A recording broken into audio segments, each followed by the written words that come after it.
Assalamu alaikum, bienvenue sur Vérité Din. Parfois, nous pensons que nos difficultés sont trop grandes, que nos problèmes sont trop lourds et que notre situation suffit à déterminer notre destin.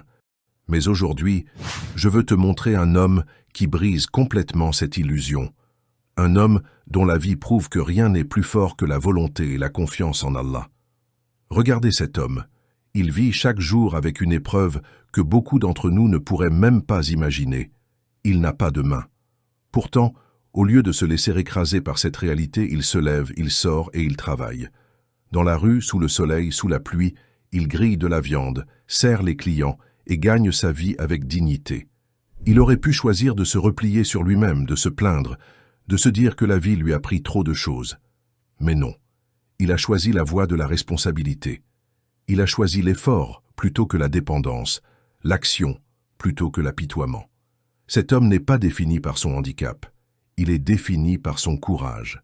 Rien que sa présence, son calme, sa persévérance silencieuse suffisent à nous rappeler que les épreuves ne sont pas des punitions mais des tests, que la force ne réside pas dans ce que nous avons, mais dans ce que nous faisons avec ce que nous avons.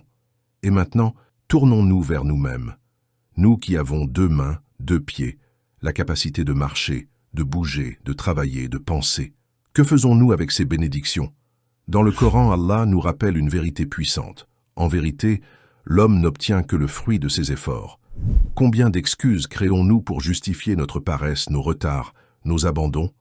Cet homme nous apprend une vérité essentielle. Ce n'est jamais la situation qui décide de ta réussite, c'est ton attitude. Ce n'est pas ce qui t'arrive qui construit ton avenir, mais la manière dont tu y réagis. Tu peux avoir très peu et accomplir énormément. Tu peux avoir beaucoup et ne rien faire. Le prophète Muhammad sallallahu alayhi wa sallam nous a appris que le croyant fort est meilleur et plus aimé d'Allah que le croyant faible. Et cette force n'est pas une question de muscles ou de capacité physique, c'est la force du cœur, de la détermination, de l'effort sincère. Allah ne regarde pas ton résultat. Il regarde ton intention, ton combat, ta persévérance. Si toi aussi tu changes ton attitude, ton mindset, ta réaction face aux épreuves, alors ta vie changera. Ne laisse plus tes excuses contrôler ta vie.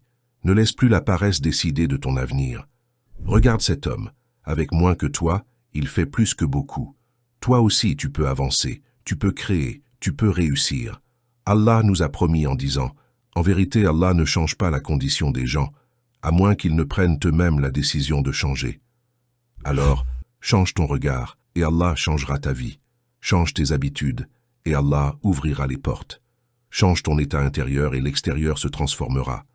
Le courage n'est pas d'être sans peur, le courage est d'avancer malgré la peur. La force n'est pas d'avoir une vie facile, la force est de ne jamais abandonner. Alors lève-toi, travaille, bats-toi contre ta paresse et offre à Allah la meilleure version de toi-même, parce que si un homme sans main peut se tenir debout et avancer, alors toi aussi tu le peux et tu n'as plus d'excuses. Puisse Allah nous accorder la force de dépasser nos faiblesses, la patience face aux épreuves et la sincérité dans chacun de nos efforts. Qu'il fasse de nous des serviteurs courageux, travailleurs et reconnaissants, et ouvre pour nous les portes du bien dans cette vie et dans l'au-delà. Assalamu alaikum.